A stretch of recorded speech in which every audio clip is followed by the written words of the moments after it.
Ready to go, Stephen? Okay.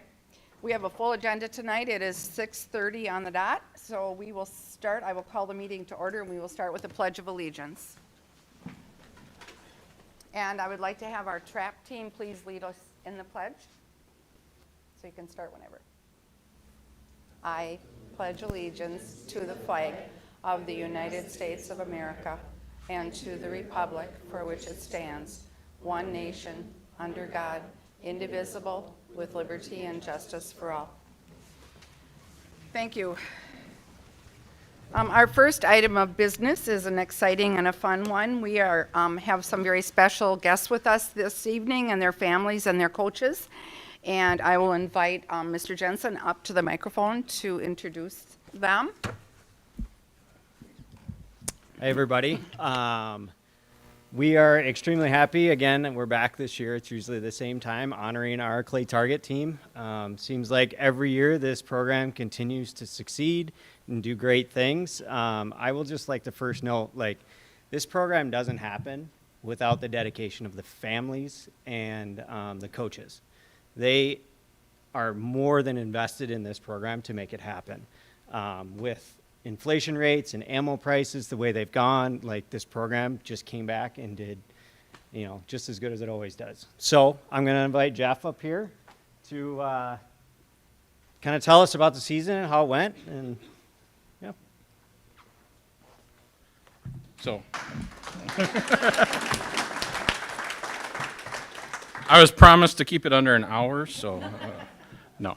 If you know anything about me, an hour is not possible. So, but first, Madam Chair, board members, thank you. It's a great honor almost every year to come back and share with you the work and the accomplishments that these students have done. It's just amazing. They represent our team, our school, and our community very well. Even though we can only take a few kids to nationals and a few kids to state, the whole team just really does well, and they're the ones that get us the opportunities to go to these tournaments. So in Clay Target, if you don't know the scoring system, it's like you add your football varsity, your football JV, and your football middle school scores together for every week. So it requires us to be a whole program.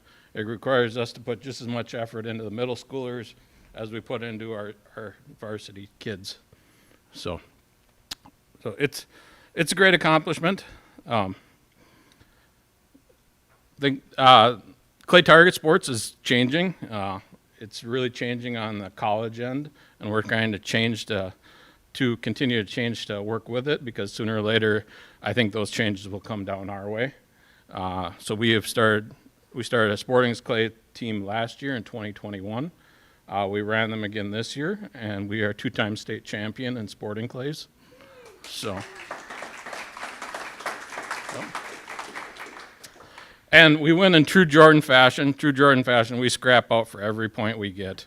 We don't dazzle them with any one kid or anything. We scrap them out, and the kids get respect from their fellow teams. So it's really good there. On the trap end, it seems second year state tournament participants. So we have kind of figured out how to get into the state tournament. Now we need to figure out kind of how to place better than we have been. But trap team 31st in the state out of 300 schools in the state that do trap. And then the nationals, which we went to in July here, that's the top 280 schools in the nation get invited to nationals. We made it every time, top 280 schools. I think that's about out of 1,500 schools now that have high school trap shooting. So, and we placed 19th in the nation as a team. So top 10% in the state. We can do better than that, but obviously we are in the top certain percentage of the nation. We have really figured out that tournament. This is the second year we've been able to take 10 kids. And the older kids are passing on the information to the younger kids and how to be competitive and how to handle the environment there. It's a zoo. to say the least. So that if they figure out how to compete in there, they can do it almost anywhere. So, and then share a couple of highlights in team qualifying at nationals. We shot a 480 out of 500. That's a new school record for us.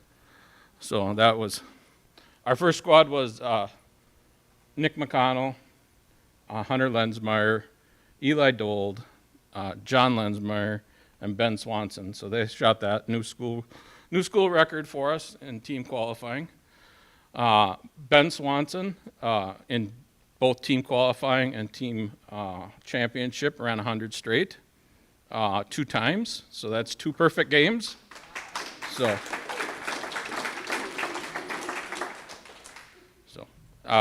And then Hunter Lensmeyer in individuals ran 100 straight in his championship. So he's in the top 100 individuals in the nation. And just want to share one little story with you. So team championship is Sunday morning. So there's 4 rounds to the game, and our kids had a tough time in the first round. And then they brought it back in the second round, and then there's kind of like an intermission, and then you go to the second half again. And I didn't say a thing to them. They knew where they were at. And literally, we missed 4 targets in the second half of so we had 4 people run 50 straights, and we missed 4 targets in the last half of the tournament. That is just awesome. So if we could have done that in qualifying, we probably would have been on the podium. But so it's great for us. It's a great accomplishment for our kids. We look to continue to grow. Pass it along. We have a clay target program. We shoot everybody. Nobody sits on the bench. Girls shoot right next to the boys. So, and all the scores go together for a team score. So I got some individuals here. So first, I'm going to apologize. Not everybody is here. When you're a clay target family, you have about 6 weeks for summer vacation, and this is the prime period for summer vacation. So first, Eli Dold.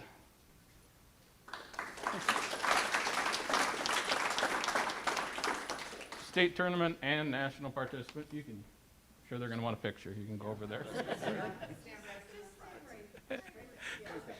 Carter Everett, national participant.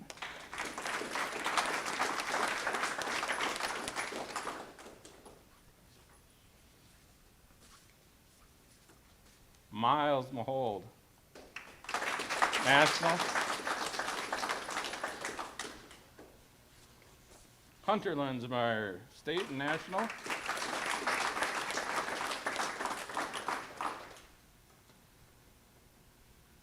John Lensmeyer, state and national.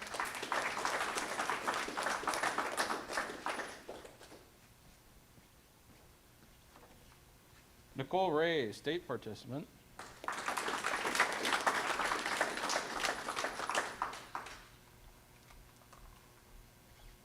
And Ben Swanson, state and national participant.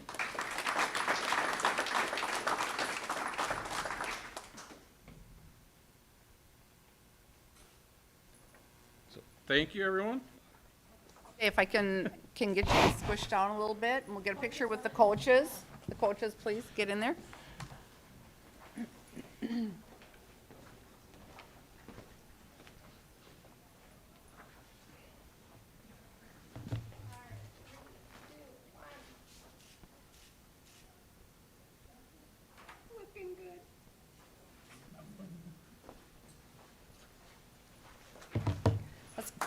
Let's give them a round of applause.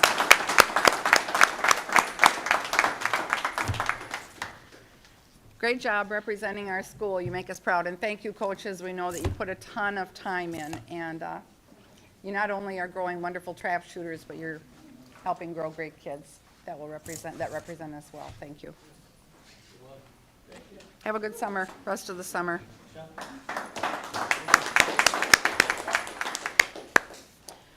Okay, well, that was great. Gosh, we have good kids in this district. Wow. And coaches, that's amazing. Consideration of agenda. I would like to pull Dan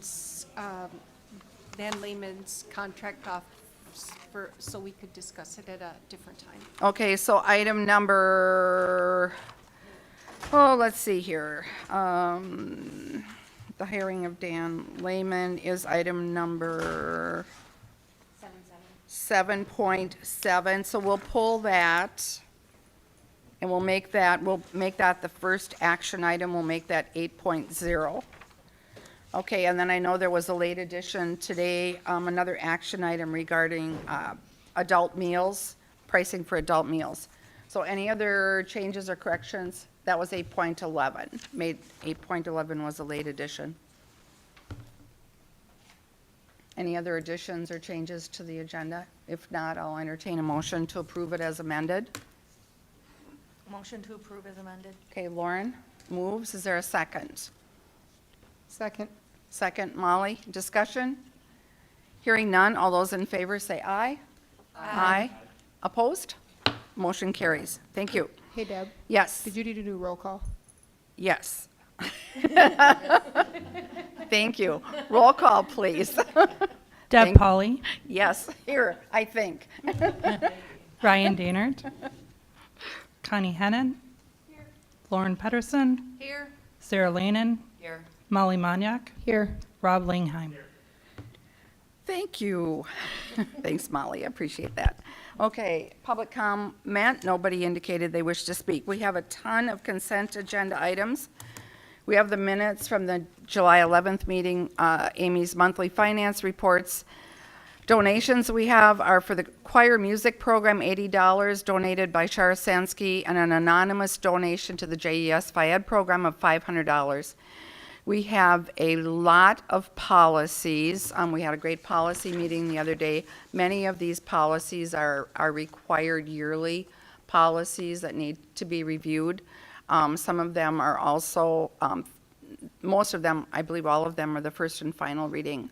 And then we have new hires. We have middle school Spanish teacher Maria Hennon at a BA 20, step 12. New hire elementary school first grade teacher Julie Slayton, BA 1, step 4. New hire middle school special ed teacher Emma Adamic, BA 1, step 1. New hire middle school social worker Cassidy Capridge Leone, MA 1, step 2.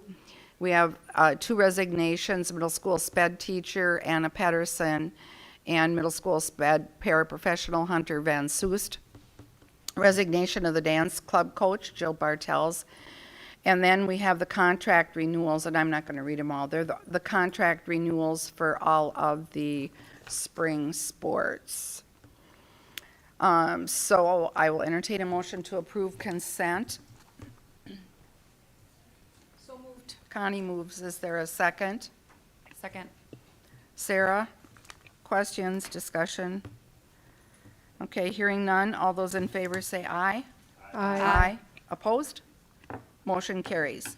Okay, first action item is the hiring of our new facilities director, Dan Lehman, and I think this would be a good opportunity to have him stand up and have Renee introduce him to us.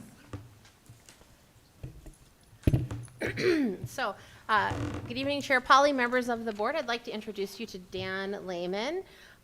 Dan comes to us from East Carver County. Also, he's worked for Shakopee Public School District. And I will tell you, the process to fill this position, I was really proud of the process. We had community and staff involvement in that process. And I will just say that Dan blew us all away. We had an excellent candidate pool. Mm-hmm. We had a number of really qualified, wonderful candidates, and Dan just rose above and beyond, which is why we are bringing him forward this evening. Reference checks, my favorite, I will just say this publicly, I think I can. My favorite reference check was, we cannot lose him. So, I mean, I would get that routinely, so we're really excited. Dan has done some transition preliminary work to get to know the district a little bit better. you know, as he would start officially tomorrow, pending board approval this evening. So I'd like to officially welcome you, Dan Lehman, to Jordan Public Schools pending board approval, and introduce you to our wonderful school board. Good. Thank you. Okay, so now I will entertain a motion. Motion to approve.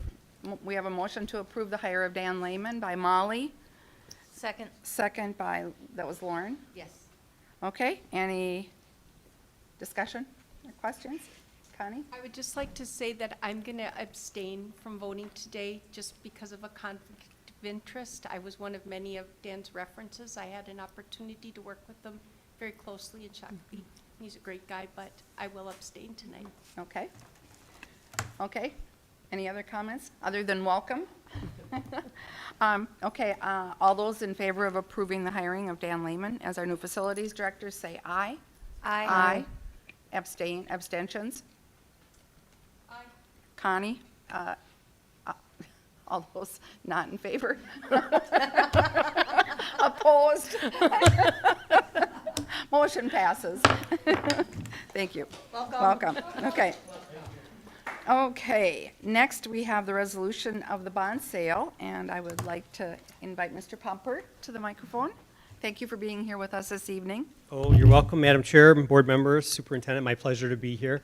I must say, when I saw the people here in the audience, I thought they were all here because they were excited by the low bids that you received on your bonds. But again, I'm slightly disappointed, but that's okay. We still have good things to share to you as well.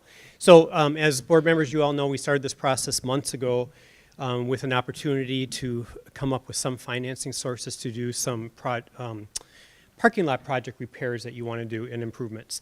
We did this by selling abatement bonds, and as you recall at your last meeting, you had your abatement bond hearing.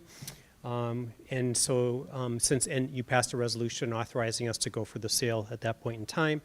The first page here on the presentation shows that we had 3 bids come in. We solicited more banks than these 3, including 3 of your local banks. Hometown Bank was the only one that provided a quote at that point in time. But you'll notice that the Bank at Volk River is the lowest bidder that came in at a really low in this environment percentage of 2.85%. We recommended that to the district, and then Deb and Renee signed the documents last week to make that happen. If we go to the next page, you'll see that when we were talking to administration and the board, our finance plan, this is kind of our best guess at that point in time. We thought the par amount would be just over $1.4 million at a true interest cost of 4%, with your average debt service of $320,000 a year for a 5-year period of time. You'll see that the sale results actually came in just slightly under the par amount. It was $1,399,000, but the interest rate, instead of being 4%, was 2.85%. So your average debt service on an annual basis for 5 years is that $307,000 number as opposed to the $320,000 number, and the total debt service is $53,000 less than what we were projecting originally. And then we go to the authorizing resolution that the board took action on, again allowing the superintendent and any district board officer to approve as long as we met these conditions. We did hold the public hearing. The par amount could not exceed $1.425 million, and it came at $1.399. The true interest cost could not exceed 4.5%. Now again, we were estimated to be at 4%. But the board gave us authorization to go up to 4.5%, and again, it came in at 2.85%, so wonderful. And then the last 3 bullet points, we acted as your municipal advisor. Robert W. Baird was a placement agent, and you are participating in the Minnesota State Credit Enhancement Program. Here's just a page that's describing where all those dollars go. So when you sell $1,399,000 worth of bonds, going straight into the project that you can now spend on your construction for the parking lots is that $1,372,000 number, and then there's the 4 fees listed below make up the balance of that $1,399,000. The debt service schedule again just shows you for the next 5-year period of time how much you will be levying your taxpayers. And I want to say this again, I know the board is familiar with this, that this is a tax neutral proposal because of the refunding bonds that we've done in the past.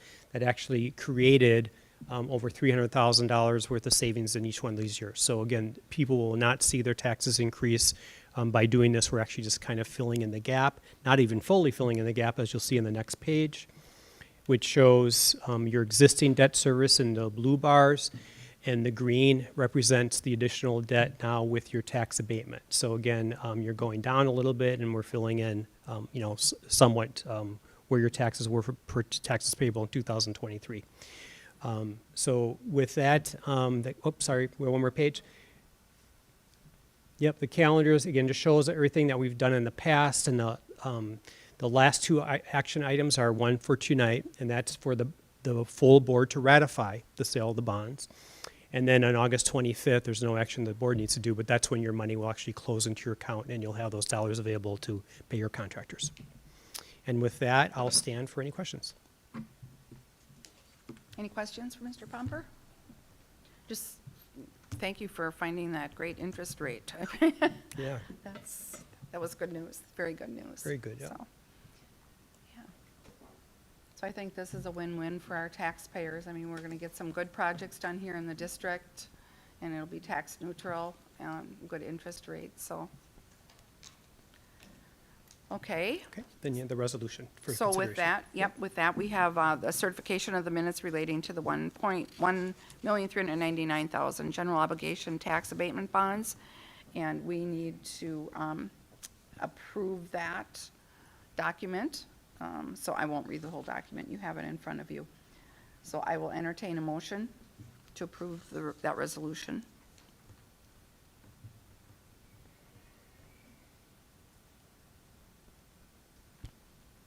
Motion to approve. Molly? Second. Molly and Connie, okay. Any further comments or questions for Mr. Pumper? Okay, if not, roll call, please.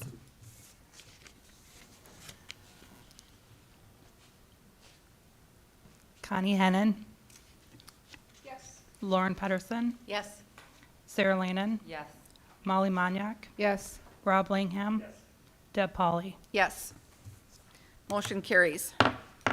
Thank you. Thank you. I'm just going to grab a couple of signatures, and I'll be on my way. Thank you so much. Okay, yep, thank you very much. Okay, on to 8.2, review and act on the SRO contract. Superintendent Evenson. Chair Polly, members of the board, this evening, Amy Hafman and myself bring forward a contract that we have worked out with the City of Jordan to reinstate the school resource officer position. As you are aware, we began discussions with this and talked through this at a previous work session, regarding the contract and how we might move forward into a new agreement with the City of Jordan. The most recent SRO contract was from 2016 to 2020 and was a reduction at that time due to budget cuts. Since that time, we have had great service provided by Jordan PD, but it was very apparent that we were very interested in having the school resource officer reinstated should our conditions change. As we look at our current conditions, some things that I've shared with you previously, we do have a healthier, safe schools budget. We have had a balanced budget as a school district for the past 2 years, and we continue to be conservative and monitor expenses. That being said, if we were to move forward with a new contract with the City of Jordan, we would pay a rate of 65% and they would pay the remaining 35%. That's reflective on the 9-month school year calendar as well. Amy Hafman, our finance director, and myself feel that we absolutely can do that, and we would recommend that we do that. A couple of notes about the contract, which you have been able to review. The contract we're bringing forward, the SRO would serve from 2022 to 2026, so it would be a 4-year agreement. Again, the terms that we've negotiated would be 65%, 35%. However, the school resource officer remains under the command of Jordan PD, which is standard. We would select a school resource officer in collaboration with the city of Jordan and Jordan PD. What that means is if they have a candidate that they think would be a good fit as a school district, we would be a part of that interview and selection process moving forward. The chief of police and superintendent, myself, we actually would work together on any performance appraisals just to make sure that things are going smoothly. The SRO would be assigned to all 3 buildings and would have a standard day of 7:30 to 3:30. However, they can flex their time based on the needs of the district. The school's resource officer would be present at school events. And again, there is a healthy partnership between Chief Empey and myself, and we would work out any details should we need to be flexible with that. The district also has the opportunity to provide any additional cost on overtime if that's a choice that is preferable to us.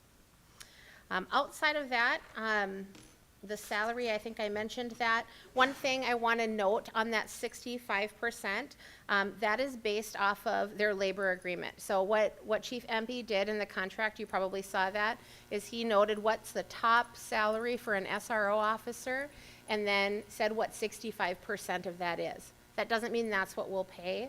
Depending on who they hire and put in that position, wherever they fall on their steps and lanes, parallel to our steps and lanes when we do teacher contracts, the salary would be based 65% off of that. So at this time, Amy, did I miss anything? Okay. Could I just Yes, if you have any clarify? questions, yes. But also that figure is variable on a new contract Yes. that they negotiate with their That police is correct. force. In fact, they note that it will increase as of 2023. They're in negotiations. They're in that cycle like we are with some of our contracts. Thank you. Are there any questions that you have regarding this? I'm really excited to bring this forward to you. And I guess I would also want to note, I'm really appreciative of city administration, city council. Chief Empey has been amazing with this. Our principals, really happy to be able to bring this forward to you as a board. City council is also looking at this tonight on their agenda. I'll open it up for discussion. I'm glad we're able to bring it back. Agreed. Very needed position in our district, so. And I think if we don't have one, we're behind. So I think it's a big thing. Great. Okay. Then I will entertain a motion. Motion to approve. Lauren, is there a second? I'll second. Sarah? Okay, further discussion. Okay, hearing none, all those in favor of approving the contract with the city to have an SRO on site, signify by saying aye. Aye. Opposed? Motion carries. Review and act on the sub-pay rates. Amy, you might as well just stand up here. Okay. Yep. So as we all know, there is a sub-teacher shortage, not just in Jordan, everywhere. And we contract our sub-calling with Teachers on Call, which is great to work with. They actually help us find a lot of our subs. But I think we're a little bit behind in the pay. So I am requesting that we raise the sub-teacher pay to $145 a day. It was previously at $129 a day. And then if a substitutes subs in our district for 5 days, they get a bonus pay of 1 day, which is good because that keeps them here longer and gets to know our kids. And then Teachers on Call also has an administrative markup of 36.85%. So for 1 day for a teacher sub of $145, we'd pay Teachers on Call $198.44. And then I'm also requesting that we raise the para sub rate to $15 a day, which now is at $12.50 a day. And they are also very hard to find. And these rates are comparable to what other districts are paying their subs with Teachers on Call. Any questions?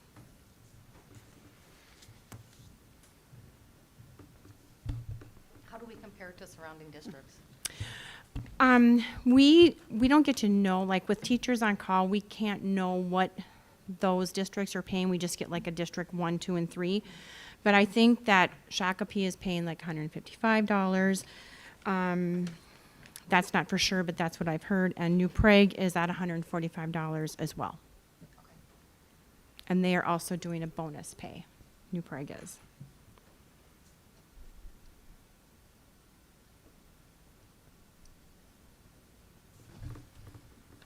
I'll entertain a motion. Motion. Sarah, okay, is there a second? Ryan? I mean Rob, sorry, Rob. R, Guy, R, whatever. Further discussion. You know, I really think we have to do, we have to do this. I mean, I know that we really, all districts are really struggling with getting subs, and anything we can do, to help alleviate some of that, I think is better. Do we know about the financial impact? Just roughly? I mean, I didn't look that up, but Yeah. You mean in That's, general? yeah, just like over a year, like. how many- I can definitely look it up and Yeah, text no, that's and okay. send an email out. I did not even look that up today. Okay, that's okay. Okay, any other questions? Okay, Connie? I just want to we have to support the teachers that we have in the district and not make them give up their free time and whatever.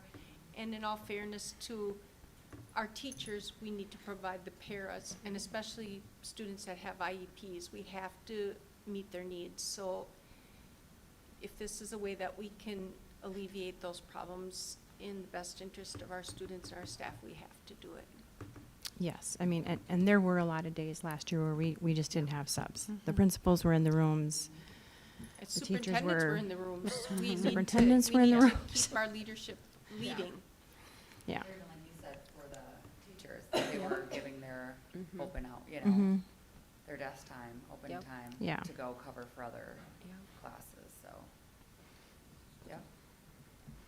Okay, we have a motion and a second. All those in favor say aye. Aye. Opposed? Motion carries. 8.4, review and act on the Kraus-Anderson contract. So I'm just going to read my executive summary. So attached is the district's contract with Kraus-Anderson. We have been working with Kraus-Anderson since December of 2019 when they began working with us to plan for our K-12 facilities assessment. They additionally provided support for our LTFM 10-year plan and planning for our abatement bond project.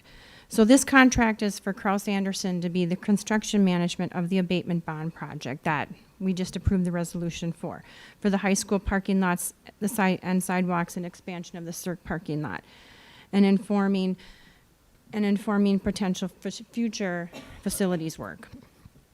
This agreement is comprehensive and states the responsibilities of Kraus-Anderson as the construction managers as well as the district's responsibilities. This is a very standard contract that most construction management companies use with comparable fees and structures. And Kraus-Anderson has already done a great deal of work with our abatement bond project, and they're the ones who are going to oversee it next year when it begins. And this is part of the original agreement. When we entered the agreement with them in 2019, we agreed to eventually let them be our construction management team.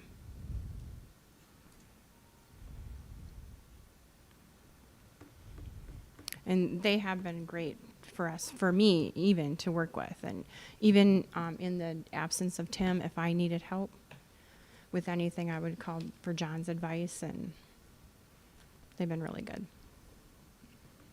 Okay, I'll entertain a motion. Motion to approve. Molly, is there a second? Second. Second, Lauren. Okay, questions?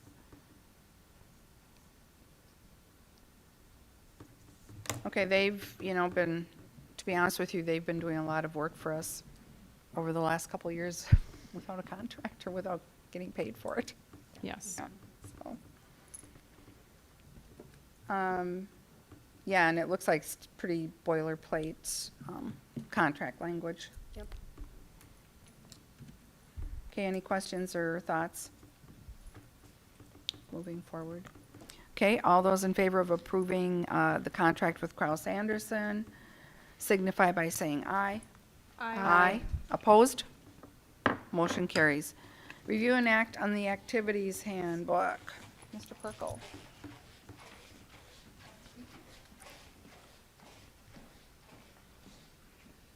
All right. How's everybody doing? Good. Good, good. This is, as presented, this is very similar to what we've had in the past. Something that's been requested was to take this from a Google site, which is more interactive, to a paper handbook. So pretty much everything listed was in the previous site. The biggest change would just be some of the local Jordan items on page 6. Just some of the things that we have done in working with Mr. Visner and Mr. Bakeberg, holding our middle school students and less than MSHSL level students to this similar chemical policy, which is just a local decision, along with, there's 2 others in there. It's cannot be a captain, something we've had but hasn't been written down. And then again, if you receive a chemical violation, you cannot receive outstanding senior athlete. So those were the only real additions. Otherwise, this is very similar to what we've presented in the past. It's just in a different format. A lot of the stuff that was on the Google site, I'm also creating a coach's handbook because there are some interactive things that still are valuable for our coaches. So that is going to be put together more specific to our coaches, not really for the public. But this is our activities handbook. Great, I'll entertain a motion. Motion to approve. Lauren, is there a second? Second. Molly, okay, questions? Can you refresh my memory on how eligibility from a grading perspective works? Like, is it C or below, D or below, if you're failing? I just don't. So there's the State High School League is vague in saying that you have to be on track to graduate, accumulating credits and on track to graduate. So I usually in those cases will work with Mr. Visner. We have a couple that we're working on right now as we head into the fall where they did not successfully complete the fall season in academic support, so we'll carry that into the fall. Even though we won't have grades to start, we'll still be monitoring, or I will be monitoring those students, and then there could potentially be some time away from games until we get to where we need to be. If that makes So sense. is the old rule of like, if you have a C, you can't participate? Is that just No, kind of like district decision? No, it's F. It's an F if you're failing a class and you're not accumulating enough credits. For example, if we have a junior with 5 credits and they really have no chance of getting there, at that point we would have to intervene and say that you're not on track to graduate. You cannot accumulate enough credits. We cannot let you participate in extracurriculars. I'm really proud that we are working with the students, not just focusing on what they aren't doing, because in order to have well-rounded students, we need to invest in them. But some students are only successful because of the sport that they play. So as long as we're looking at the whole student, coaches, you, and the whole district is working together, I'm really proud of what you're doing. Thank you. Thank you. It's easy to take things away. It's a lot easier to, so to speak, put a carrot in front of their face with something that they enjoy that they could potentially lose. So that's our goal with academic support. Some are very successful, and you see it over the weekend. All of a sudden, things change pretty quick. And then we have some of our heavy hitters that we continue to work with. Yeah. Any other questions? Comments? Thank you for working on that, Joe. All those in favor of approving the activities handbook signify by saying aye. Aye. Opposed? Motion carries. Review and act on the executive summaries on surplus items. Yeah, mats and pits. We've got some things that have just expired and getting old and getting a little moldy and mildewy. And so we've got some items that really don't have a lot of value anymore. I don't want to go as far as saying super dangerous, but just no longer safe equipment that we have had to upgrade. So we have purchased new wrestling mats along with Belle Plaine, helping support in those. And then with the district and with the Jordan Booster Club for the track side, we've purchased some new high jump pits that are going to be really nice as well. Great. So we don't have room. Kudos to Mr. Visner for freeing up a closet for me. I'm ecstatic. I have some more storage space, but we cannot put high jump pits and wrestling mats in there. So we just do not have room for them. And as we look at getting into winter here, we need to store those high jump pits indoors in a shed, and with the new ones coming, we just do not have room anymore. Okay, so I'll entertain a motion to approve the declaration of the surplus items. So moved. Connie, is there a second? Second. Lauren, okay, questions, discussion? What do you do with them if you don't sell them? Well, we'll be talking to our new facilities director to figure out where we can unload such a thing, because the high jump pit itself is probably like 2 king-size beds together, maybe, and about this high. So it's massive, so we'd have to figure out where that could go. My first step, I've been working with some of our coaches to reach out to local contacts, middle schools, maybe some schools that just do not even have a high jump pit, who would just be ecstatic to have anything. With our wrestling mats, we're going to kind of spread the word out to some of our local people, because if somebody locally could keep it, it could benefit our kids. I know we did that about 5 years ago. They ended up in a basement where our Scott West wrestlers were still using them. So those really don't have a lot of value, though. The wrestling mats, they're pretty hard. They're pretty worn down. So. Are they the old school style? Yeah. Okay. Yeah. So big and heavy too. Yep. So if somebody will come and get them off campus, that'd maybe They be can have enough 'em. for us. You Yeah. just gotta cut them up into parts, and then Yeah. the kids will take the parts. There you go. You can help get those distributed out to Panther wrestlers. There you go. Yeah, yeah, Jordan City cleanup. I heard there's a fall day coming. If anybody that participated in that, oy, oy, oy. Nightmares.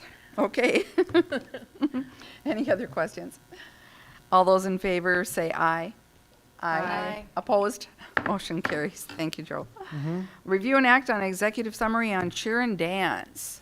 Yeah, this is a tough one. We've tried really hard to make dance make it happen here. Like a lot of our programming extracurriculars, we need passionate people around the program to drive up registration, to drive up interest, and just provide a good experience. And unfortunately, we have just not had that. We've had a rotating door, and we're kind of at the point where we've posted the position now for almost a year without any interest.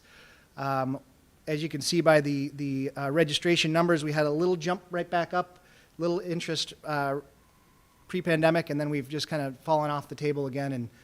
And it's kind of a mix. In talking to our dancers in the community, we have a lot of very competitive, serious dancers who do studio, and there's a conflict with that timing with our practices.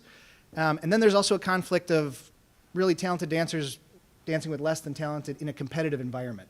That makes it difficult to, we all want to score well. The scoreboard's not the only thing that matters, but also when you have a football team of varsity athletes with middle schoolers who really have no business being on the same field together, that's kind of what we're seeing with our dance program. So we almost need to start from scratch again and start from the beginning and build it back up. Unfortunately, right as I'm putting this together, our fall dance club coach resigned. So the hope was to keep that non-competitive fall dance going, and we still will. We're going to still work on trying to get that going. But that's that environment to get them in, enjoying the activity, and then kind of as they progress, get that going with the varsity dance team. So we just do not have the interest. But on the good side, we have a lot of interest in our cheer program. We had over 40 try out this spring for our fall cheer team. So we're not only going to have a varsity cheer team this fall, we're going to have probably a JV component that will be at soccer. I don't think we'll do volleyball. It's just, we've talked about that with volleyball coaches and cheer. Just not a good mix, but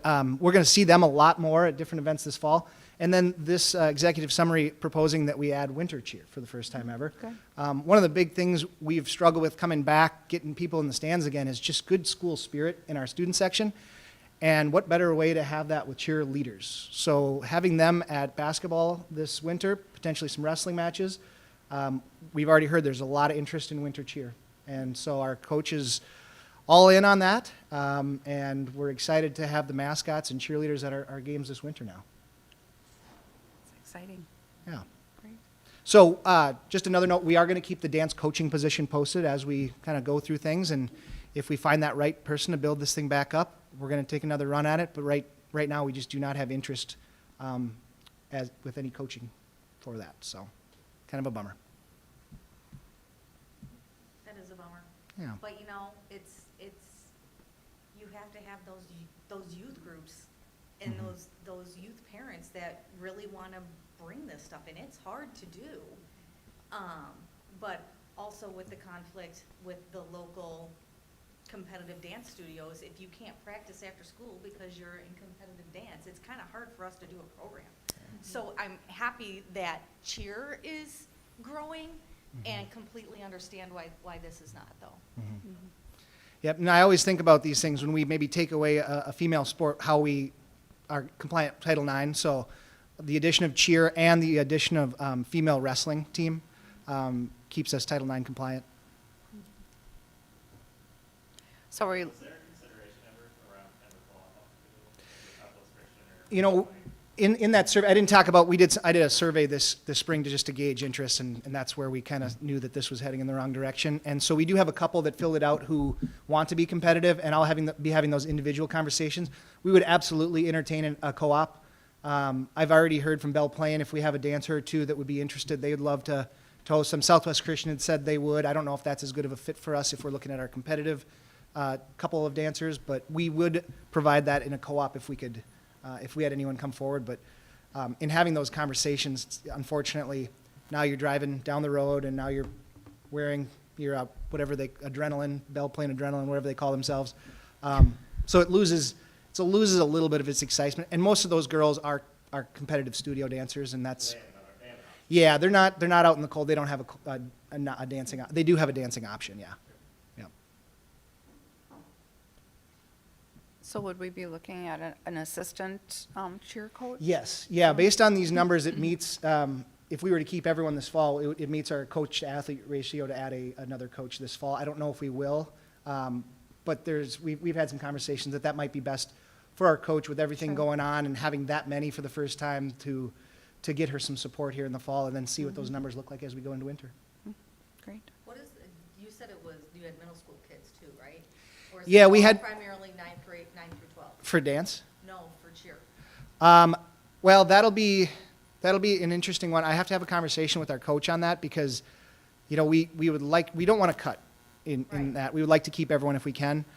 So do we do that based on a tryout like we did in the spring, or do we do that more based on 9 through 12 as varsity and more of a developmental group? So I have not had my preseason with our cheer coach yet to have those conversations, but yeah, we wouldn't turn anyone away, but I don't know exactly how it's going to look on Friday night or a Tuesday night soccer game. It could be that there's Group A and Group B, and we kind of free flow them. I'm just wondering how many students in the middle school expressed interest.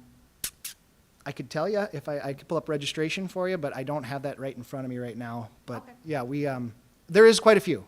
In fact, I had a couple of 6th grade families reach out saying, "Could my daughter join?" And unfortunately, that's just too young, and it would be illegal because the MSHSL doesn't allow anyone below 7th grade on the sideline for football. So it has to be 7th grade. Plus, they can't participate because it is an MSHSL activity and has to be 7th or older. But there is interest. Oh, yeah, and we had quite a few boys at the tryout, which was pretty cool. So when we did our uniform order, we ordered multiple boy uniform sets. So between that, the mascots, cheer, I think the cheer program is heading in a really fun direction, which is kind of abnormal in 2022. Yeah. We're seeing more schools drop cheer, but not here. So I'm excited for this winter and trying to figure out the logistics of getting them on the sidelines for our basketball games. It's exciting. It'll help school spirit. Yeah. So that's great. So do they look at it as being like more comp cheer? It'll be sideline this year, but we are talking about that. Yeah. The weird part about comp is, according to our coach, it's kind of late fall, so it's kind of in between both seasons. So she wants to, and I'd be supportive of it. That would be something we would probably run through community ed because it is national and it's not at MSHSL, and I'd be happy to work through that. But it would be something different than our sideline cheer that we're offering right now. But there is interest. So does cheer ride on the same bus as the sports? Well, how about this? Our cheer coach is certified to drive a bus, so she's able to We got it. she's able to double dip and provide transportation for her team. So we've talked through winter. We won't travel in the winter except for playoffs. We have far more home events in the winter anyway between basketball and wrestling. 20 some odd dates at home. So there's where football only has 8 total games. So they'll definitely, even if we're a split squad, they'll have plenty of dates to cheer at. They'll have the Winter Frosty, they'll have Jordan Dazzle, they'll have a lot of things in the winter that when we don't have that team together, they'll be able to provide that pep. So the one thing with winter cheer, you'd said like basketball games and wrestling matches. So in the past, wrestling cheerleading was completely separate because they have to combine without playing for that. So would that be something that we'd also look at? Yeah, that's a great point. We haven't got that far on the wrestling piece. In fact, I've talked to a few wrestlers, and they weren't as excited as I was to have cheerleaders on the sideline. So it's something we need to talk about more with the wrestling side. I know on the basketball side, it's going to be a slam dunk. Terrible pun, I'm sorry. But for wrestling, it's not a complete takedown yet. We got to still figure that out. Oh, God. I know, get me out of here. I'm going to keep the dad jokes going here. So yeah, exciting there. Bummer for dance. Again, if we have somebody who really, really wants to dance at a varsity MSHSL jazz kick level, we can find a home for them. Great. Good discussion. I Thank don't you. think we have a motion yet. I will entertain a motion. We always discuss before the motions. Maybe we should motion before the discussion. Looking for a motion. Rob, is there a second? Second. Lauren, that was you? Lauren? Okay, further discussion or questions for Mr. Perkel? Great, it's exciting. Okay, all those in favor say aye. Aye. Opposed? Motion carries. Thank you so much. Thank you. Review and act on the JES staff handbook. Good evening, everyone. Well, I am definitely not going to be as exciting as the cheer squad coming in. That's awesome. Really, this aligns, our staff handbook aligns a lot to our parent-student handbook. So when we presented that last month, you'll probably see some familiar additions and changes. One thing to note is that we had staff participate in a restorative practices training this summer that was part of their Flex Day training. So that's now reflected in our handbook that the expectation is our staff, now that they've had additional training, will be implementing those practices into our classroom. Another thing to note is field trips are coming back for a full year. Last spring, we were able to add them back after having a little break due to COVID. So one of the things to help organize all of the information that's being shared as a staff is just creating a Google Calendar to keep track of those field trips. That really helps with the communication with our kitchen staff, our custodial staff, to know who's in the building, who's having lunch, who's not. And then the only other thing is just encouraging families, now that meals will be brought back in as far as a cost to families, is to just remind staff that, if families come to conferences and have questions about meals, to encourage them to complete that educational benefits application. But other than that, everything else is very similar to what you saw in the parent-student handbook. Any questions? Can you give me an example of what that, scroll down a little bit? You said there were, at the beginning, there was some restorative, Yep, in the yeah, but classroom and in the school. Training. So can you give me an example of what some of that training was? So what it is being able to look at, as students, as we see more diverse students coming in with different backgrounds, and being able to honor those backgrounds and how that impacts and influences behavior, to know that we're going to move forward in a restorative mindset, in a sense of the difference might be more punitive versus restorative. If a student gets a consequence like a suspension, being able to dig deeper into being able to restore that student coming back into our classrooms and buildings, to be able to say, we are honoring who you are as an individual.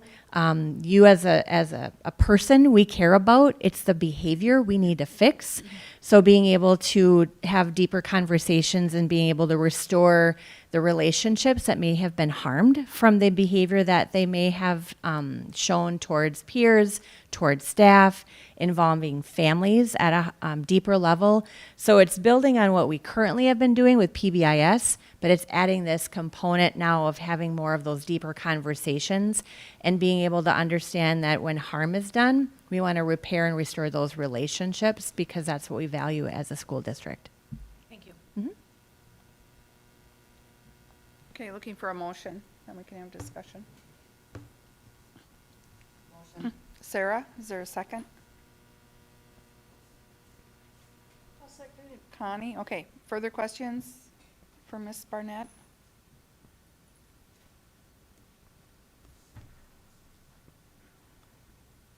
I just had one little thing up where you listed the board. You might, behind Lauren's name, you want to put that she's the clerk. It's just a, Oh, in the handbook? yeah. Oh, yeah, thank you. yeah. Other than that. Any other questions or comments? Okay, hearing none, all those in favor say aye. Aye. Opposed? Motion carries. Thank you. JMS Staff Handbook and JHS Staff Handbook. Since last month, Ben was the representative for our two schools. I am returning the favor this week, or this month. So both of our handbooks are pretty self-explanatory in the changes, just looking at the changes. For Ben's, we'll start with that. Do you want to just, Jamie, go to the changes instead of the main? Yeah. Basically what Ben did was updated all the links, he puts a little new label on his, if it's something new for the staff to look at. He also marks things as action items if there's something that the staff needs to reference. Any staffing changes, I believe are they all done right now at the middle school? I think they're all done now. Again, I think we got the last of the hires done last week. Oh, all done hires, yeah. Yeah. Those, I think they still have maybe a couple to go to board. Yeah. Yeah. And then just some other changes. It's just all kind of boilerplate things to change that you do every year. So that's Ben's handbook changes for the middle school. Okay, I'll entertain a motion to approve the middle school handbook. Motion to approve? Lauren, is there a second? Second. Rob, okay. Further questions or any clarification? Because I'm not familiar with the acronyms. What does the SWIS mean? I'm gonna need Melissa's help on that one. I don't, because we don't have Swiss at the high school. What does Swiss. Swiss stand for? Oh, it's our behavior management program that monitors behaviors with our PBIS model. So we're able to track areas of the building that need more conversation and discussion on, that might be high points of behaviors with our students. So that directs our attention as to what do we need to do differently to support kids there. So it's a student management data system. That's what I was just going to Yeah. ask. Is it? It's a data warehouse that'll show. So they can look and see, is there a pattern with things that happen between 8 and 9 a.m.? Is there a pattern that happens in the lunchroom? Is there a pattern that happens in the hallway by the media center? So it tracks that for staff so that they can make some different decisions. Yeah, I would never know that acronym. Yeah. Okay, so I'm going to ask about the other acronym, SOM. Last bullet. Student of the month? Thank you. I should know that acronym. I had kids come through here, but I don't know that acronym. I actually, Lauren, when I was reviewing this earlier today, I was like, SOM. And then I was like, oh yeah, student of the month, yes. School med- no, that's a separate, yeah, program. Yes. Okay, we have a motion and a second. Any other discussion or questions? Okay, all those in favor of approving the middle school staff handbook, say aye. Aye. Opposed? Motion carries. Thank you, and on to the high school handbook. Much the same for the high school handbook, just clean things up. One of the things we did this year is we added a new, each staff member is assigned a committee, and we kind of split up our PBIS into a PBIS for students and a PBIS for staff, kind of driving off of our strategic planning and the PRIDE acronym and using that with our staff too. Also highlighted the PRIDE statement or the PRIDE acronym within some of our handbook, also and added that in. Changed the lunch menu prices or the lunch prices for staff and students. And then just, I put the note in there that the areas that are highlighted are changes, but there's also some things that are highlighted that are just where Ben has the stop and think or the stop and look at this. I have highlighted because that's just what works for me and works for our staff. So I'd be open to any questions. Just because we just approved the staff changing in lunches, are all of you updating the handbooks that have the lunch pricing in there? Our last months were already correct.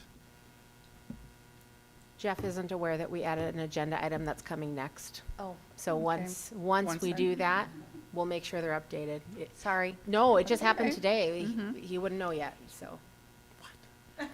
Nothing. You're good, you're good. Adult? The adult meal prices will shift. Oh, all right. It's a requirement, so Okay. that'll be another agenda item, sorry. Yeah. I will change, as soon as it's approved, I will change it. Yeah, But All nothing right, else though. will be a big deal. yeah. Okay, looking for a motion to approve. Motion to approve. Lauren, with- is there a second? Wait, is there a second? I'll second. Okay, Sarah. Motion to approve with the update, whatever. Okay, thank you. Okay, all those in favor? Say aye. Aye. Aye. Opposed? Motion carries. Thank you. 8.11, required increase to adult lunch. There, Jeff, that's what it is.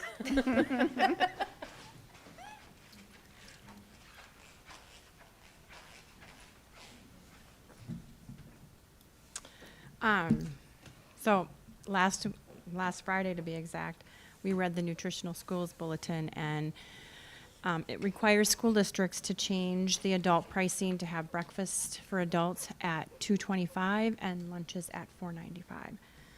The exact verbiage is, the meal price must cover the full cost of the meal. Meals may be provided at no charge only to program adults as defined.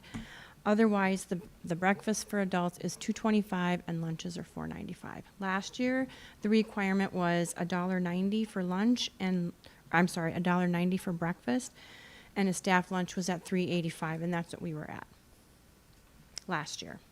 But this year, the requirement for the lunch is to be $4.95. Okay, I'll entertain a motion, and we can discuss. Motion to approve. Molly, is there a second? Second. Connie, okay. So did we set the 495 figure? No, the school nutrition program did? They set that as the threshold. They're the Yes. ones that said 495 is what it costs Yes. for the meal. Yeah, because our lunch program cannot subsidize that, Okay. the adult lunches. Okay. And when we approved the lunch changes, I believe in June, May or June, this information was not out yet. And I just looked back, and last year, the requirement was $3.85, and this year Okay. it's $4.95. So what was the 410? That's what we had originally set when Kelly and I brought the lunch changes forward for FY '23. We had upped it to 410, So but we were gonna go evidently, already from we were, 3 yes, up and to evidently 410. that wasn't enough, Okay. so.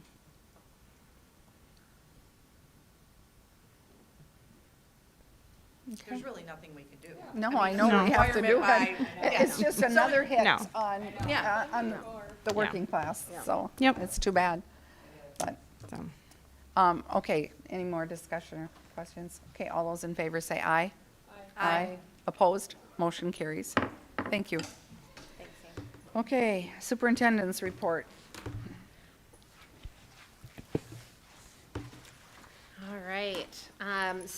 I will start my report just by saying we are almost back to school. So that's really exciting. Anytime we get into August, and I know there are families out there going, no, it's still summer. But for me, I get to August and I think, I wish the kids were here. So we continue to fill open staffing positions. We are really close to being fully staffed. We have a few para openings that we continue to work with, but we filled some key positions just this last week. So that's pretty exciting. Communications to staff and families are ongoing. I sent my back-to-school communication to the full staff just this last week. The board would have had an opportunity to take a look at that. I think I linked it in the weekly update. Principals sent their back-to-school messages, I think on Friday, if I remember correctly. so that they are feeling welcome and know what's happening in August. I want to mention our custodial teams. They have been working incredibly hard to get our buildings in tip-top shape, and we've had some ongoing projects with tiling and different things as we, map that out every single year. Lots of painting happening, and they've been just knocking it out of the park. So special shout out to them. The teamwork has been incredible. I will say, one of my initial observations is that people worked within their buildings, within the buildings and grounds department. I've seen more teamwork and collaboration across the 3 buildings this summer than I've ever seen, and I love that. So that's been a really nice thing happening this summer.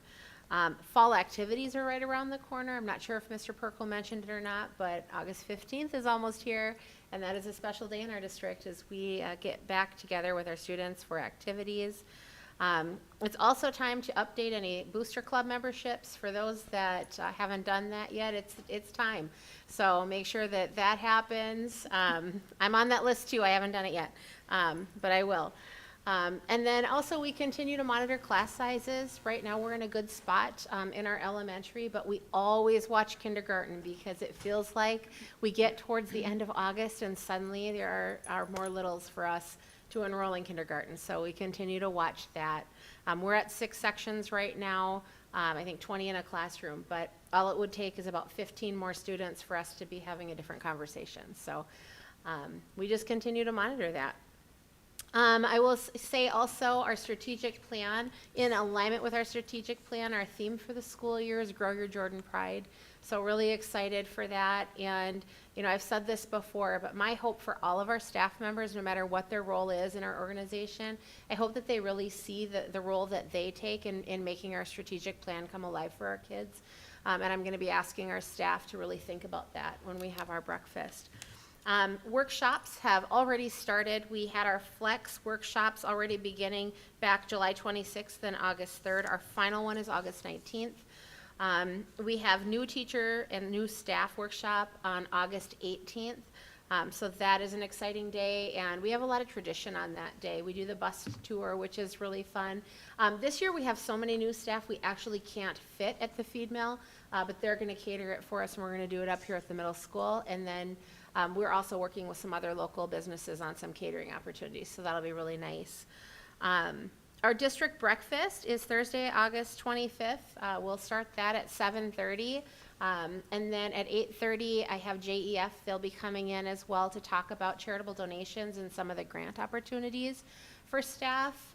Board, you are welcome to be there. I know some of you are moving kids to school, so that won't work for everybody, but those of you that can come, we'd love to have you at that breakfast, and it's always super rewarding. The staff love seeing you.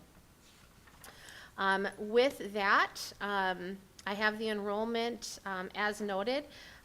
We actually are up, what are we up? Like 13, 14 students from the end of the school year. But then again, in August, we continue to enroll, and then some people move.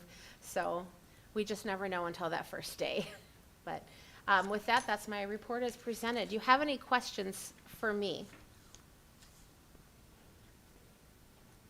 Questions for Renee? Okay, all of the other administrative team reports were attached. Does anybody have any questions or comments about any of them? Okay, on to school board member reports. We'll do committee reports. Oh, let's see. The city school will be meeting. Do you want to talk about that? A reminder about that, Yeah. Renee? Yep. August 29th, I believe. That's a Monday. I just want to double check that date, though, because I haven't looked at it for a couple of days. City school meeting confirmed August 29th. We're going to meet right in here, and we'll have the full city council plus city administrator joining us. And I think there are some other members of the city staff that are going to be coming as well. So we'll have a nice conversation up here. As I've shared before, they just completed their strategic plan as well. And so there's a great deal of interest in us reviewing our respective strategic plans and then talking about any partnership opportunities that we have. I really appreciate that piece of it, that partnership. And I know that our students and our families always benefit when we can do that. So we'll have that up here. I believe that starts at 6:30, and I'm sure it's at 6:30. And we have the full, we had talked about a different time, but 6:30 worked best for everybody. That's our typical time. So, but yeah, I think it'll be a nice conversation for us. Tom and I are going to be meeting actually tomorrow just to talk about facilitating that conversation, pulling together an agenda. So I think it'll be good. I'm excited about it. Yeah, I'm really looking forward to that because I don't know that we've ever met as a full board with the full city council. Yep. So I just think this is a great opportunity for us to collaborate, especially with all the things going on with, the development over there and, future plans that we're looking at. So I'm looking forward to that too. One of the things, Tom and I had talked about, Tom Nicken and the city administrator is, I mean, we both were super excited, just like you were, about this opportunity. And we have a really good city school committee that meets, but it would be nice if maybe annually we had this opportunity. So we'll see how this goes, how smooth it works for everybody, and maybe this is something we can build on. Okay, good. Communications, community ed rec. We're not meeting until September. Okay. Curriculum, we've not met. Facilities. You want to chime in here, Molly, with me? You want to take it? Huh? Go ahead and start, I'll second. You'll chime in. Okay, the Facilities Committee met this week. Present were Molly and myself and Ryan, and Elise and Amy, and our superintendent, and then John Hunick from Kraus Anderson, and Dustin Kempf from Kraus Anderson, who I believe is also a softball coach here in the district. And he would be the project manager, I believe, if we move forward with things, or when we move forward with things. And then also, two people from School Perceptions were invited. One of them couldn't make it, but was the guy that was here, Darren. Darren Sievers was here. Oh, yes, and Dan was with us, yes. That was his initiation. Right, exactly, thank you.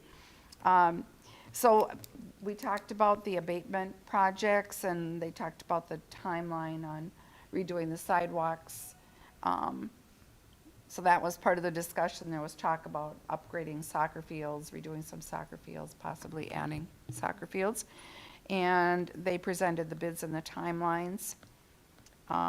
Talked about the parking lot thing that wouldn't be happening until next year. And we did learn that the complex is not gravel. Yes. And I thought it was gravel. Down by Murphy. Somebody else think that? Anybody else think it's gravel? On Hope? Yeah, coming into the football stadium. That was. I thought that was gravel. It's tar. Yeah, I promise. Yeah. We thought the whole parking lot was gravel.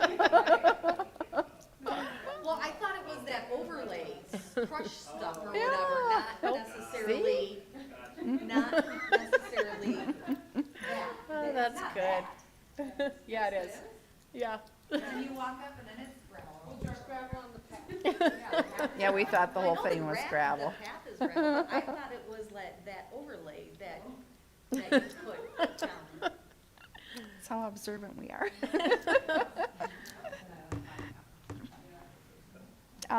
He also went over the priority list. He had done some preliminary ideas with us about possibilities for if we do go forward with a bond, like some possibilities for the elementary school and the different buildings. So he went over some of those options, and part of the main reason he did that was to help formulate the survey questions. So School Perceptions will be putting together a survey. They'll be meeting with Renee, or have been meeting with Renee, to go over the questions, and then those questions will come before the full board August 22nd. at our August workshop meeting, and we'll have a chance to give input on the survey questions, and that will help direct where we go in the future. So it will be, after that point, it will be going out in September, October? I can't Yeah, remember. so we just met briefly on Thursday, again, as a follow-up meeting, and are firming up the timeline. We'll present that timeline to you as well as a board at the next workshop meeting, along with, you know, everything that Deb had referenced about the survey. We're looking at having a fall survey so that everything is back, and you can make a decision as a board as to what you want to do with the information. The latest would be at the December meeting, but if we can get it at the November meeting, that would be great too. So we'll firm up that timeline, but we really want to know what our public has to say about really our next steps. And one thing that I really like for school perception is that each individual person or household will get an individual code. So like, you can't go on there and fill out 3 surveys, you know, so it's individualized. And if you're in a household where 2 people can do it, you can request another code. So you don't have to have people. They seem like a good addition to the survey process. And I think it really helps. Yeah.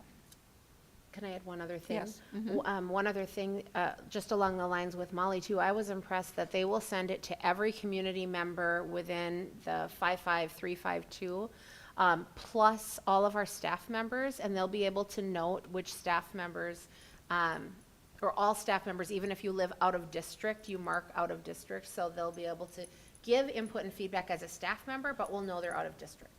So it really breaks it down, and they are excellent at what they do, so it'll be a good thing for us. We had a quite lengthy discussion about what to do with the cement work in front of the entrance to the high school, because there's heat things under there, and then there's also lighting under there. So had quite a conversation about if we take that out or leave that in or redo it, and, you know, all the expenses involved. So anything else, Molly? I didn't know this, I always do. Yeah, I knew it was heated, yeah.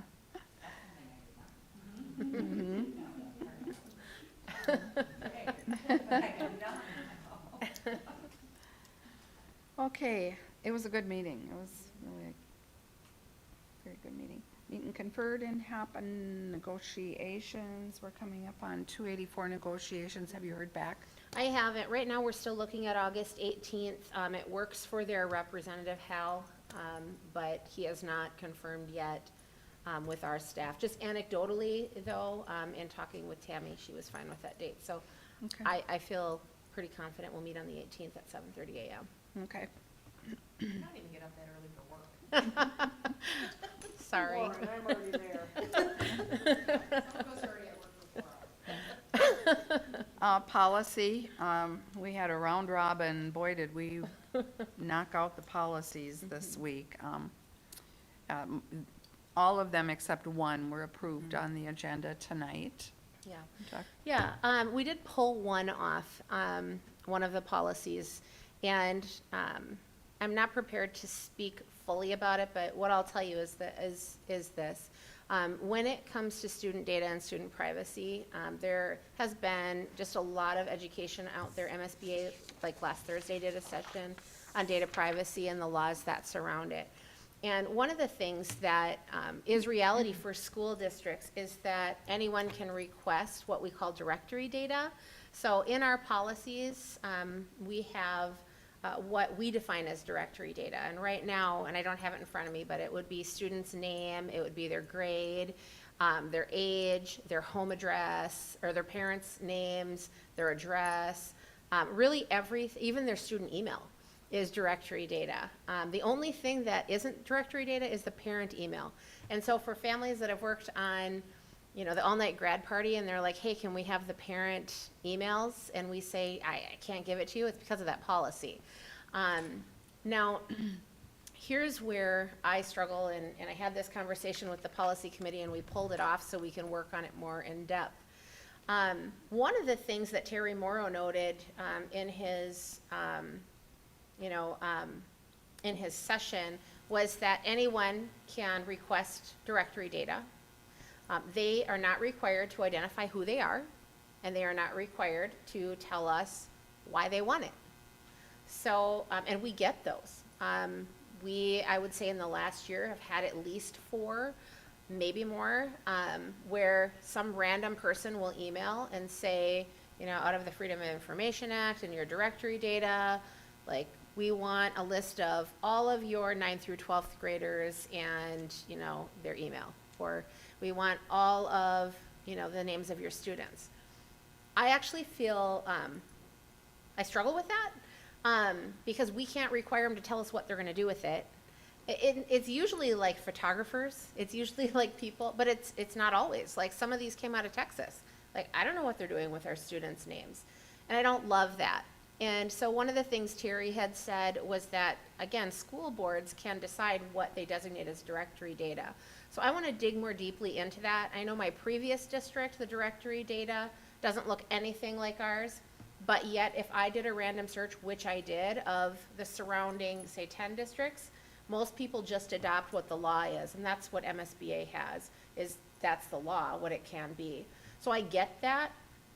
I just think that our conditions have changed quite a bit with data requests in the last 2 years, where now this is interesting. Like, so that's why we pulled it off. We're gonna do a little bit more research on that. We're gonna meet again as a policy committee to look at it.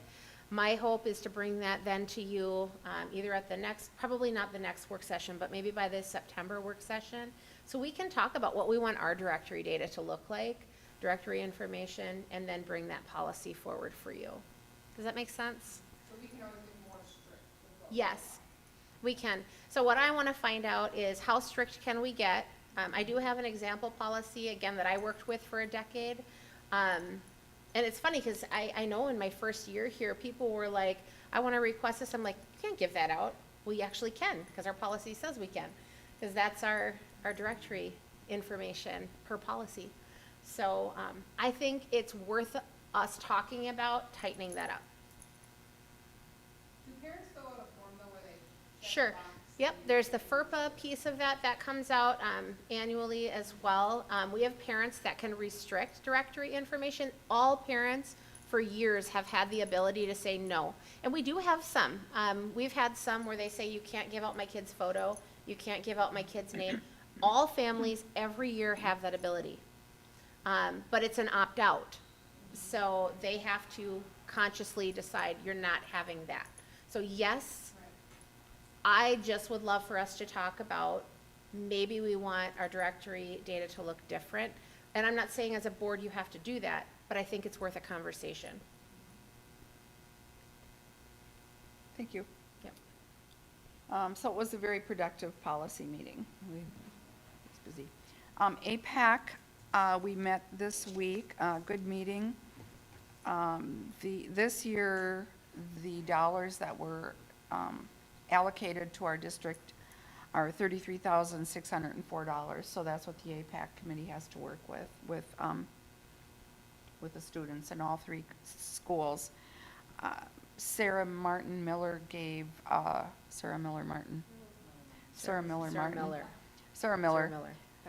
an update on tentative plans for what they're going to do in the 3 buildings. Some exciting things. They plan on bringing in the drumming, the Native American drummers, twice a month into each building. She's got some fun field trips, college fair for the Indian Ed programming at August 14th. Going to a Native American restaurant, Owamni.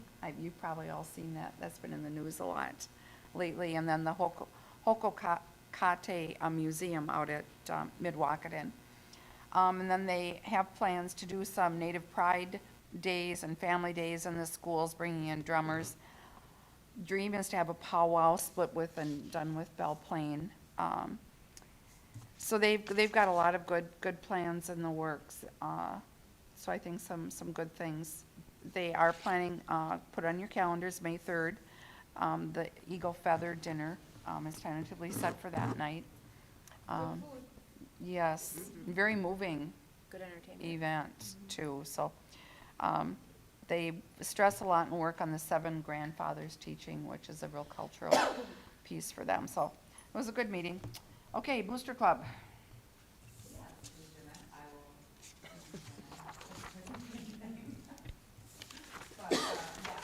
One thing that we're focusing on, and even highlighting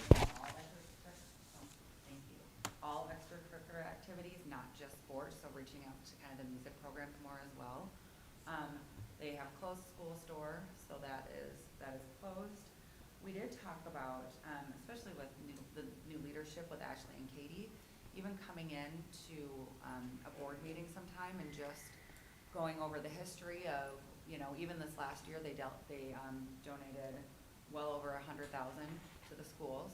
So talk about even what they've done this last year, this last fiscal year, and then also the history, and then really talking about what they're focused on right now, and kind of those three goals of gambling, corporate sponsorship, and this gala that they're looking to start up for next year. There was talk about having the gala this year, timing wise, and it just wasn't feasible for them to pull something together. Looking to do it and partnering with Education Foundation for next year, and timing around that homecoming time as well. New Prague does they have a gala, they have a summer social, and it's August 25th, so they were looking to send a couple people from the booster board to go and just see how they run that and how that goes. But that's something that they're focused on. In the meantime, they'll still be utilizing, and the programs can still utilize the existing fundraisers that they've been doing, whether it's Jordan Tap Room or Salt, that's not going away. It's something that they would be looking to try this gala out, see how that would go, and then kind of focus their efforts there, but still, a year away in that, but looking at that. They did also complete their board committee assignments, so they went through and committed got all the committee assignments done.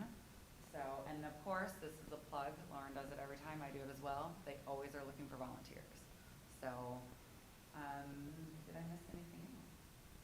Well, that was good. I think our grand vision is that if we have those three areas on all cylinders, so corporate sponsorship, individual sponsorship, and then the gala gambling, that for the kids, for the coaches, they still want to be engaged in the community, but be able to do volunteer-based things. So have a little bit more of an impact versus going door to door and selling pizzas and candy bars. So it's really kind of like a realignment or realignment of the purpose of kind of what they're doing kind of in season.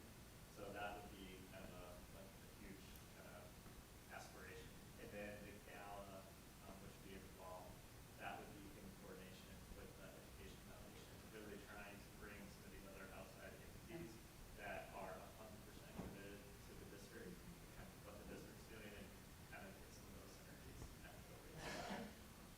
Continuing to kind of press on some of those things, because I think there's huge opportunity, but we're not quite there yet, and just gotta get people kind of coalesced to really kind of realize that vision.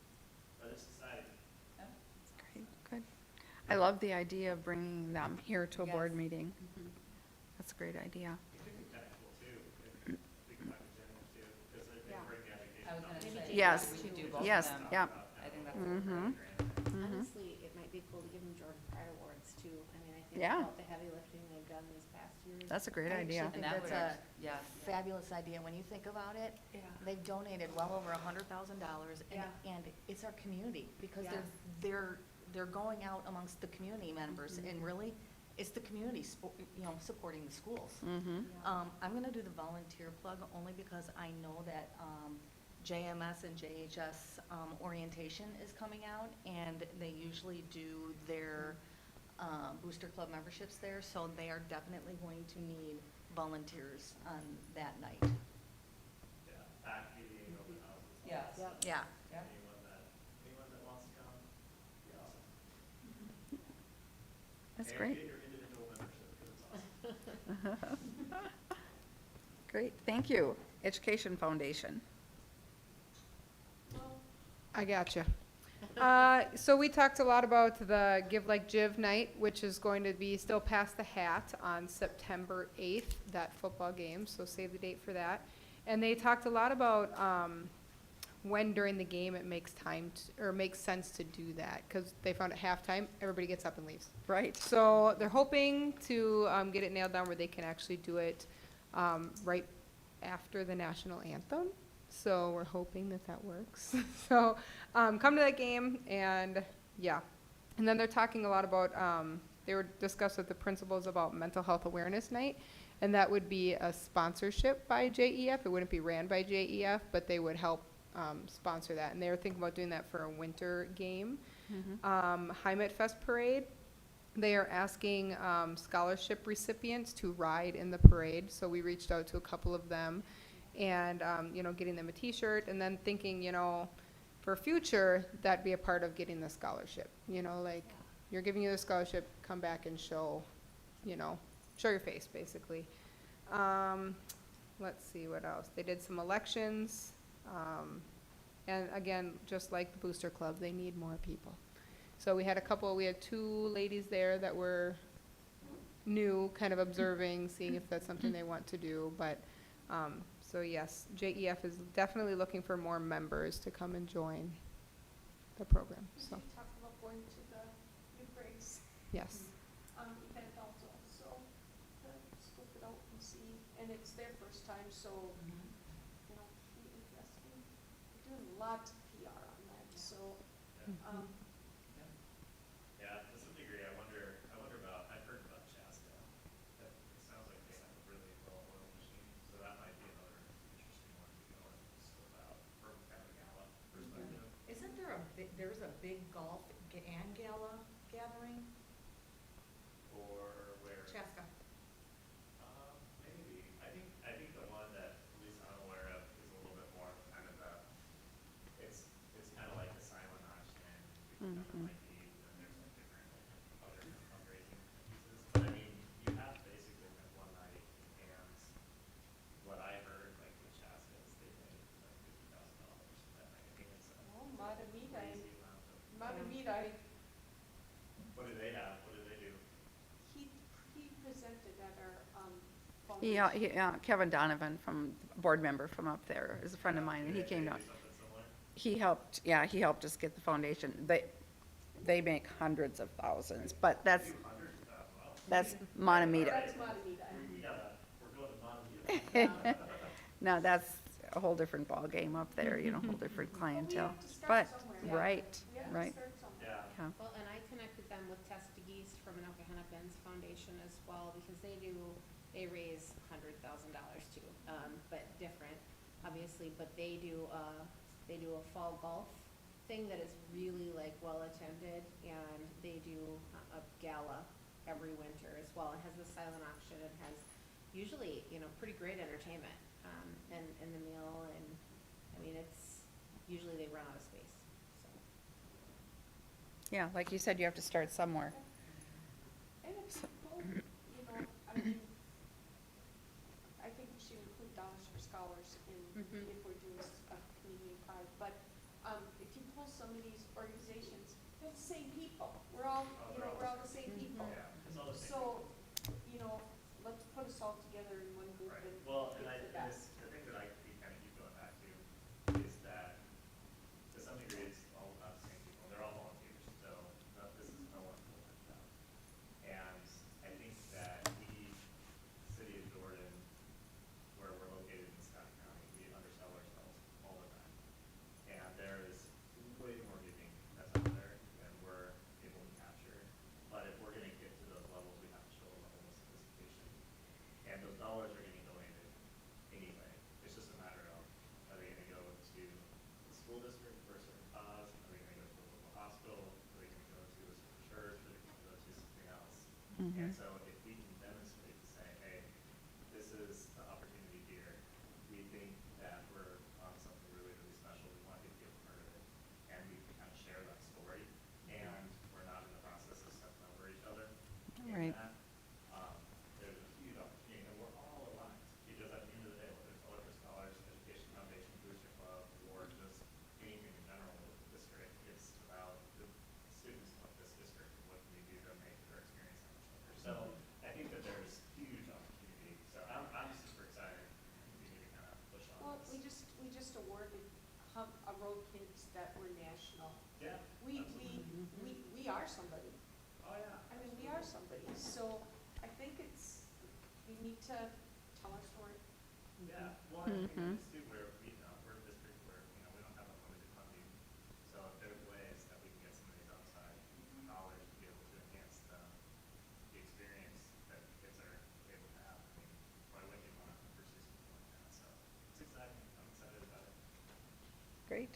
thank you.